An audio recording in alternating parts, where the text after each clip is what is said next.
Hello students, continuing solutions. तो अभी तक हम पढ़ चुके हैं कि लिक्विड लिक्विड सॉल्यूशंस,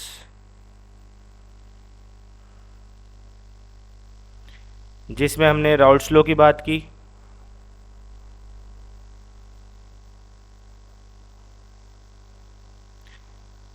और हम पढ़ चुके हैं गैस इन लिक्विड,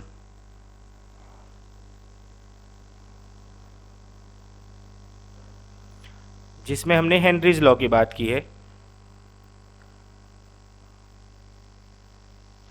आज हम लोग डिस्कस करने वाले हैं सॉलिड इन लिक्विड सॉल्यूशन।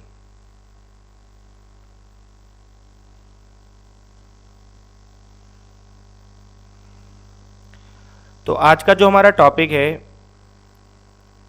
उसका नाम है colligative property.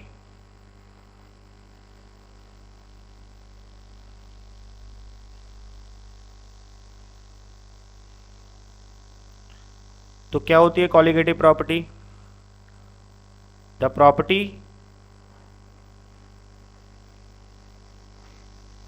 which depend upon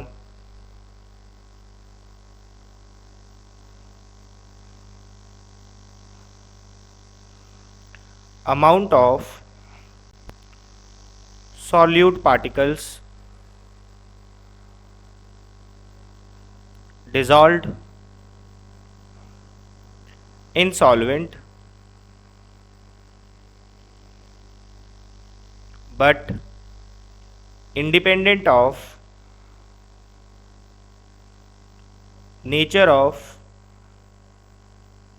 solute particles।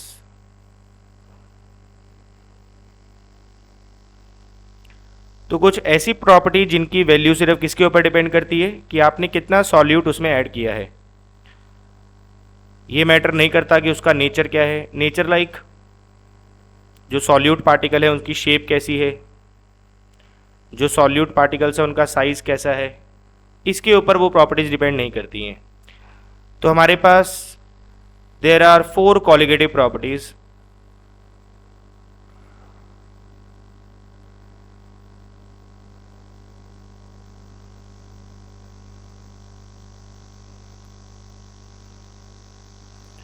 जिसमें हमारे पास फर्स्ट वन है lowering in vapour pressure.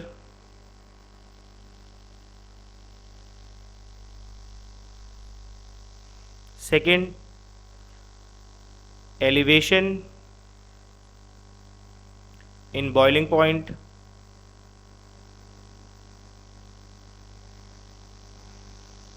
Third, depression in freezing point।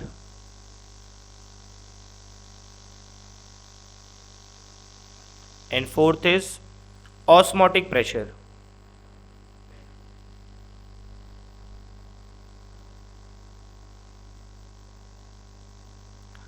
तो आज हम लोग बात करने वाले हैं फर्स्ट कॉलिगेटिव प्रॉपर्टी की, जिसका नाम है relative lowering in vapour pressure.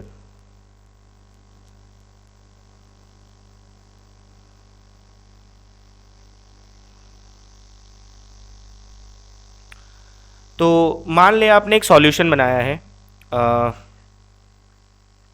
A solution is made by adding non volatile solid solute in volatile solvent। volatile क्या होता है? जो रूम टेम्परेचर पर वेपर फॉर्म करता है, और नॉन वोलेटाइल जो वेपर फॉर्म नहीं करता है। तो ये आपके पास एक कंटेनर है और इस कंटेनर में आपके पास है एक वॉलेटाइल सॉल्वेंट। वॉलेटाइल सॉल्वेंट ए। तो ध्यान रखें, जहाँ पर भी हम ए लिखेंगे वहाँ पर हम सॉल्वेंट की बात कर रहे हैं, और जहाँ पर भी हम बी लिखेंगे, ए रिप्रेजेंट करेगा सॉल्वेंट को और बी रिप्रेजेंट करेगा सॉल्यूट को। अब आपने क्या किया, इसके अंदर एक नॉन वोलेटाइल सॉल्यूट ऐड किया है। नॉन वोलेटाइल सॉल्यूट जैसे कि आपके पास common salt NaCl, urea, glucose, sucrose, ये सारे के सारे नॉन वोलेटाइल सॉल्यूट हैं। इनमें से आप कुछ भी ऐड करें तो डिसॉल्व होगा। डिसॉल्व होगा तो ये यूनिफॉर्मली डिस्ट्रीब्यूट होंगे पूरे सॉल्यूशन में, सॉल्यूट पार्टिकल्स।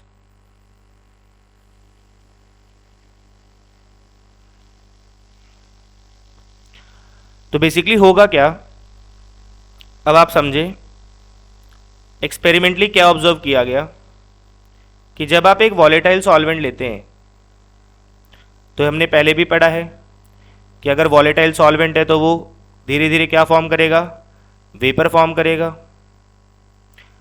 अब एक पॉइंट आएगा जब रेट ऑफ इवेपोरेशन और रेट ऑफ कंडेंसेशन बराबर हो जाएगा, जब इक्विलिब्रियम अटेन होगा, तो यहाँ पे वेपर का अमाउंट कांस्टेंट हो जाएगा। अब ये वेपर इस लिक्विड सरफेस के ऊपर प्रेशर एक्सर्ट करेंगे। इसी प्रेशर को क्या कहा जाता है, vapour pressure. The pressure exerted by vapours on the surface of liquid at equilibrium, इसको कहा जाता है वेपर प्रेशर। अब क्या हुआ, आपने इसके अंदर एक नॉन वोलेटाइल सॉल्यूट ऐड कर दिया। तो जब आपने इसके ऊपर एक नॉन वोलेटाइल सॉल्यूट ऐड किया है, तो आप देख सकते हैं कि जो नॉन वोलेटाइल सॉल्यूट पार्टिकल्स हैं, इन्होंने एक लेयर फॉर्म कर ली है over the surface of solvent particles. तो due to addition of non volatile solute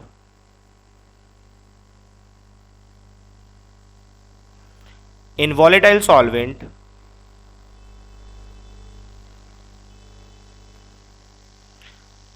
they form a layer on the surface of solvent particle। अब इससे होता क्या है, जब ये सॉल्यूट पार्टिकल्स इसके ऊपर एक लेयर फॉर्म करते हैं तो उसकी वजह से escaping tendency of volatile solvent particles decreases.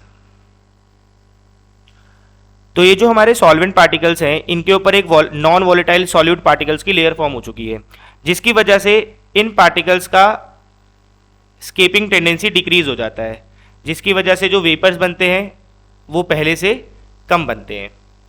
तो यहाँ पर हमें देखने को मिलता है कि वेपर्स कम बने हैं तो वेपर प्रेशर क्या हो चुका है, पहले से डिक्रीज हो चुका है। तो इसी को कहा जाता है relative lowering in vapour pressure, जो किसकी वजह से हुआ है, due to addition of non volatile solute particles. अब आप ये तो जानते हैं कि नॉन वोलेटाइल है तो ये वेपर फॉर्म नहीं करेगा।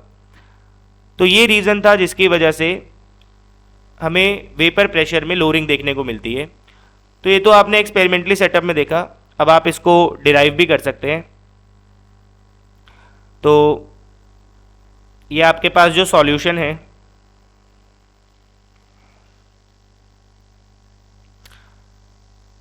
ये नॉन वोलेटाइल सॉल्यूट पार्टिकल्स हैं जिन्होंने इनके सरफेस पर सॉल्वेंट पार्टिकल्स के सरफेस के ऊपर क्या बना ली है, एक लेयर, जिसकी वजह से उनकी स्केपिंग टेंडेंसी कम हो जाती है, तो वेपर्स पहले से कम बनते हैं। तो अगर मैं यहाँ पे टोटल प्रेशर कैलकुलेट करना चाहूँ, that is pressure of solution, तो वो क्या होगा, वो होगा partial pressure of A plus partial pressure of B. अब आप जानते हैं कि ए क्या है आपका, सॉल्वेंट, और बी क्या है आपका, सॉल्यूट। आप जानते हैं कि नॉन वोलेटाइल सॉल्यूट लिया गया है और नॉन वोलेटाइल वेपर फॉर्म नहीं करते, तो उनका प्रेशर कितना होगा, 0, क्योंकि आपका जो सॉल्यूट है वो कैसा है, नॉन वोलेटाइल। तो यहां से हम डिराइव करने वाले हैं कि how to calculate relative lowering in vapour pressure. तो PS equals to PA, what is PA according to Raoult's law, partial pressure of any component is pressure of that component in pure state multiply by its mole fraction in liquid solution। तो PS equals to PA naught into XA। तो ऐसा करते हैं, इस PA not को नीचे ले आते हैं, और what is XA? XA is number of moles of A over total number of moles of component present in solution. Subtract 1 from both sides.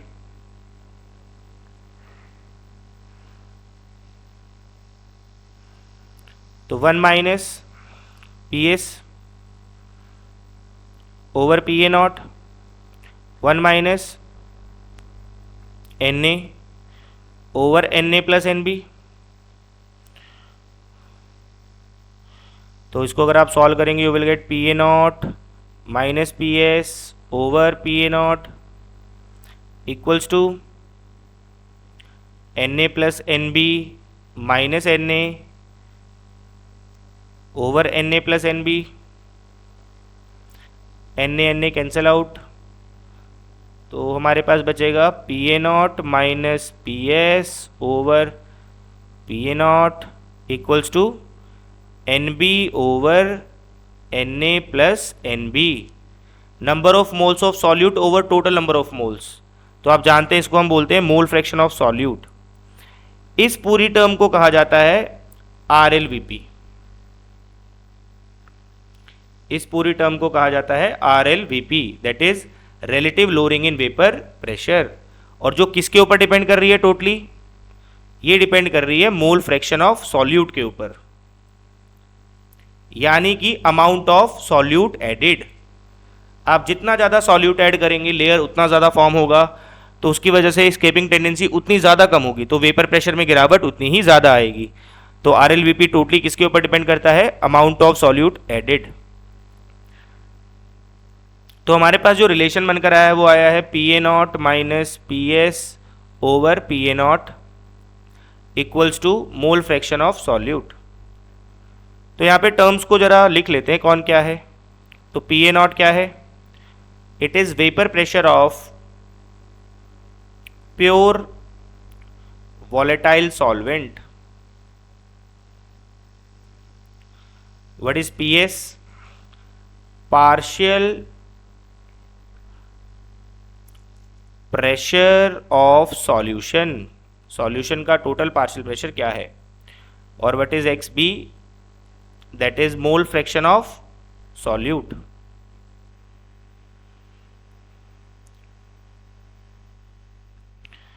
ठीक है, इस फॉर्मूला को हम यूज कर सकते हैं for dilute solutions and concentrated solutions।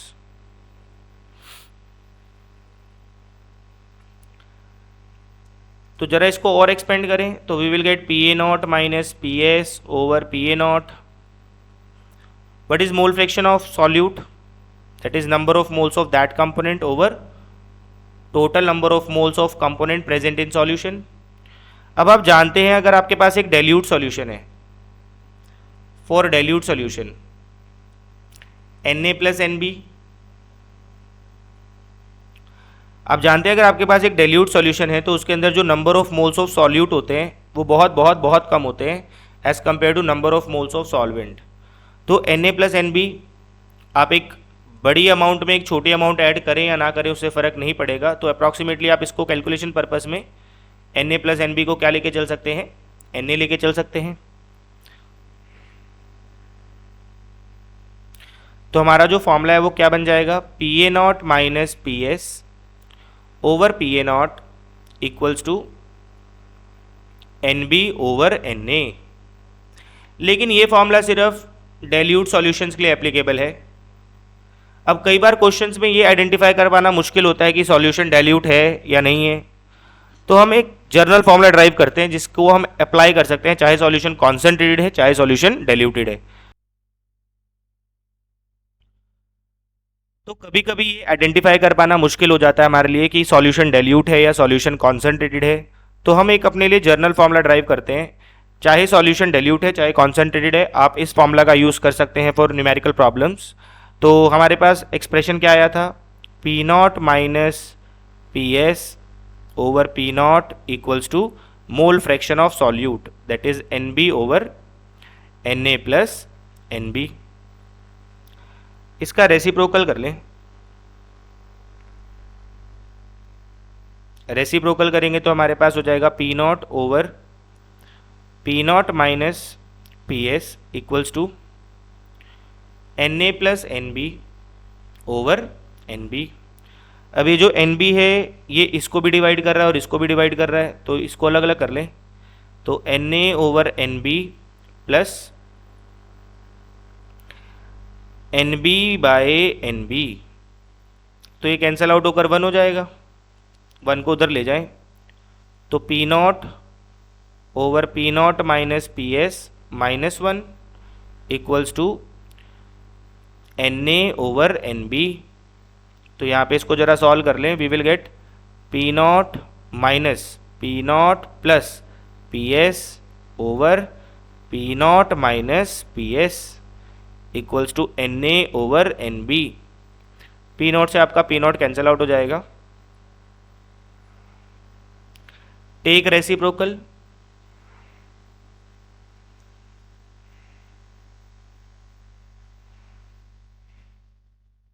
Reciprocal करेंगे तो again we will get P not minus P S over P S equals to N B over N A.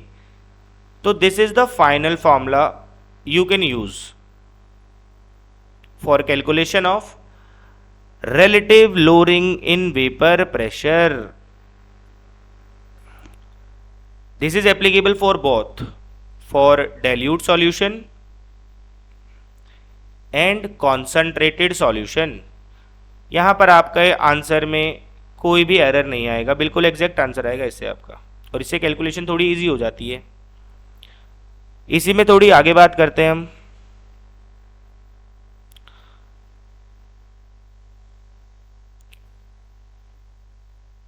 Determination of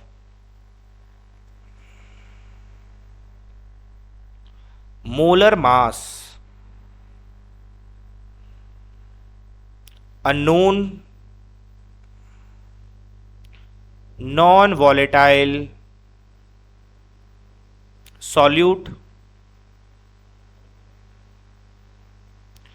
तो कॉलिगेटिव प्रॉपर्टी का बहुत ज़्यादा use किया जाता है for determination of molar mass of unknown non volatile solute. तो आपके पास जो रिलेशन आया है that is P not minus P S upon P S equals to N B. N B is number of moles of solute over N A number of moles of solvent. क्या होता है number of moles का formula?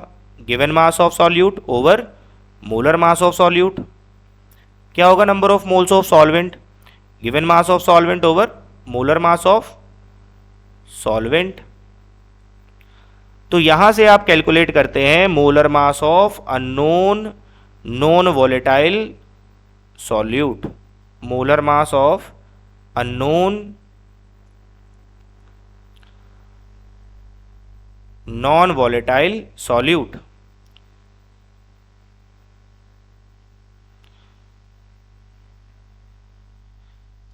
तो आपके पास एक और formula बनकर आ चुका है that is P not minus P S over P S equals to W B over M B into W A over M A. This formula we can use for calculation of RLVP as well as molar mass of unknown non-volatile solute. Thank you.